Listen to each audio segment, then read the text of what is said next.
A huge ruling against one opioid maker drives a settlement offer from another. An expert panel calls for broader screening for hepatitis C, and a review shows there are more fatal events linked to a multiple sclerosis drug than previously known. Welcome to This Week in Managed Care. I'm Laura Jost. Court cases brought by states, counties, and cities against Purdue Pharma, the Sackler family, and Johnson & Johnson took a turn this week when an Oklahoma judge ordered pharmaceutical giant Johnson & Johnson to pay $572 million for its role in the state's opioid crisis. Following the ruling, multiple news reports said Purdue Pharma offered up to $12 billion to settle more than 2,000 lawsuits against the company.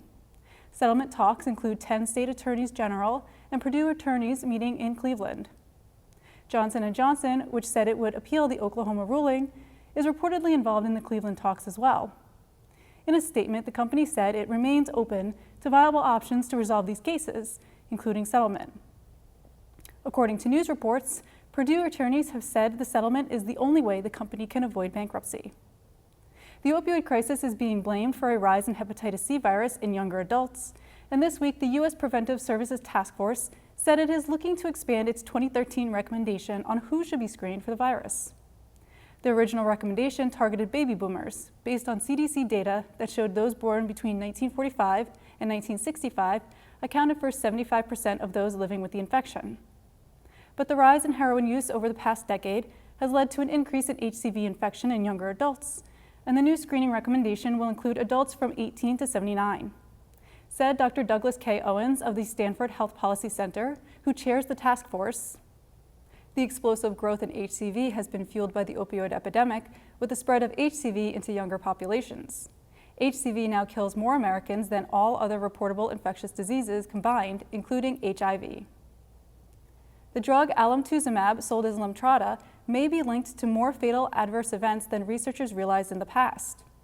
The drug for relapsing remitting multiple sclerosis was approved in Europe in 2013 and by the FDA in 2014.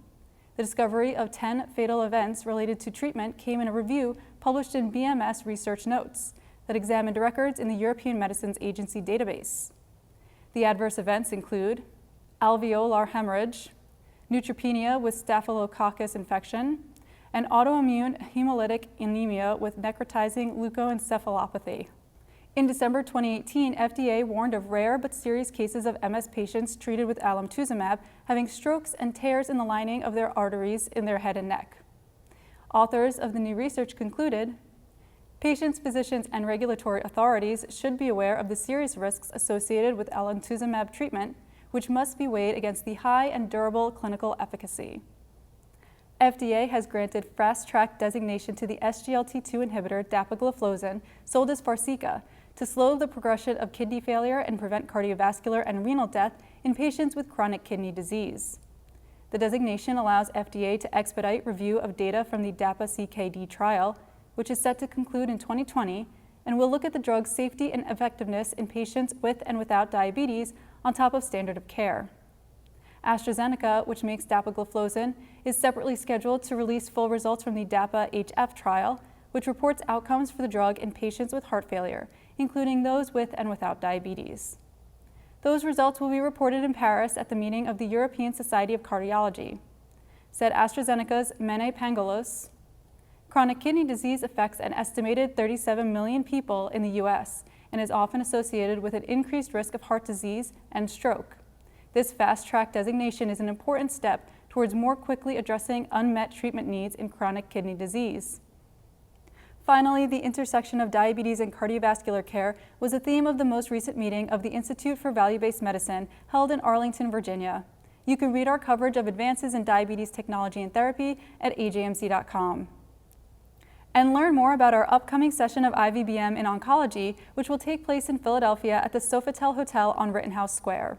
To register, visit ajmc.com. For all of us at AJMC, I'm Laura Jost. Thanks for joining us.